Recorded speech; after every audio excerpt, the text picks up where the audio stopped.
Shalom Elohim buat roh Tuhan Yesus Kristus yang sudah berdiam di dalam diri Bapak Aditya Nugrahanto, juga mempelai terpilih yang cantik elok mempesona di hati Bapak Yahweh, mempelai V. Hamdani.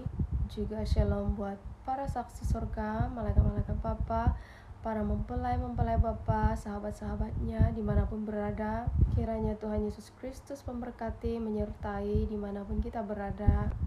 Bertemu lagi kita pada kesaksian saya hari ini, bukan dengan kekuatan saya sebagai manusia berdosa hina yang terbatas ini, namun dengan segala kerendahan hati saya ingin mengungsikan apa yang saya lihat pada 26 Desember 2023, yang mana pada waktu itu saya itu sedang berbaring tidur, tetapi saya masih separas sadar, dan ketika mata saya tertutup itu saya melihat satu cahaya yang sangat terang, dan kemudiannya saya melihat di hadapan cahaya itu bersujud banyak sekali orang yang memakai baju loreng hitam putih seperti pakaian dalam penjara itu, sedang bersujud di hadapan cahaya itu. Dan saya bertanya kepada hambanya yang sangat diurapi Tuhan, juga pribadi yang sangat rendah hati, yang mana roh Bapak Yahweh itu berdiam di dalam diri Bapak Eman ini.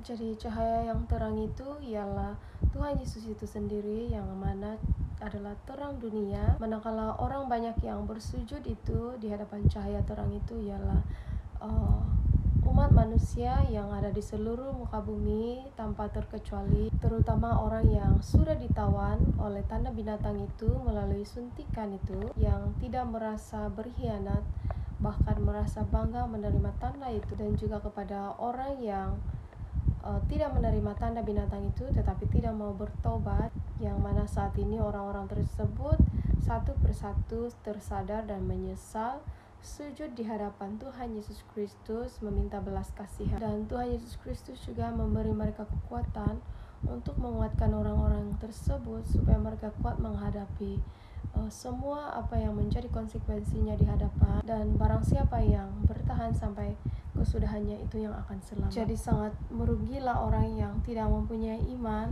yang hanya percaya apabila melihat satu persatu terjadi di hadapan mata, karena pada waktu mereka sudah percaya itu ialah waktunya sudah terlambat. Tetapi orang yang rendah hatinya, yang mengasihi Tuhan sungguh-sungguh, mengerjakan keselamatannya oleh kasih karunia yang diberikan Tuhan secara cuma-cuma, percaya oleh karena iman dan bukan karena melihat. Tuhan Yesus sangat mengasihi manusia, karena itu dia juga memberikan kesempatan kepada manusia untuk bertobat pada zaman pintu anugerah itu belum tertutup juga, tetapi manusia tidak mau bertobat. Dan pada waktu pintu anugerah itu tertutup juga, Tuhan masih memberikan kesempatan, yaitu hukum belas kasihan, hukum penalti. Dan sampai pada waktu hukum penalti itu sudah tertutup juga, manusia masih tidak mau bertobat. Para saksi sorga sudah menyampaikan kebenaran di penutupan zaman ini, berkuar-kuar menyerukan pertobatan. Bahkan roh Tuhan Yesus Kristus itu sendiri sudah turun ke dunia ini memakai tubuh manusia yang sudah ada di dalam diri Bapak Aditya Nugrahanto itu, menyampaikan message membuka rahasia di penutupan zaman ini. Tetapi manusia menolaknya bulat-bulat, dan hanya sedikit yang mempercayainya saja. Namun yang mengerjakan, yang benar-benar bertobat hanya sedikit saja. Nah, anak-anak Tuhan yang tertinggal pada waktu pemerintahan antikristus itu yang sudah di depan mata, harga yang harus dibayar oleh anak-anak Tuhan yang tertinggal pada waktu pemerintahan antikristus itu untuk selamat adalah kematian martir. Anak-anak Tuhan harus mempertahankan imannya kepada Tuhan Yesus Kristus tanpa menyangkal nama Tuhan Yesus Kristus dengan kematian martir. Bertahanlah sampai pada kesudahannya. Tuhan Yesus sendiri yang akan menguatkan.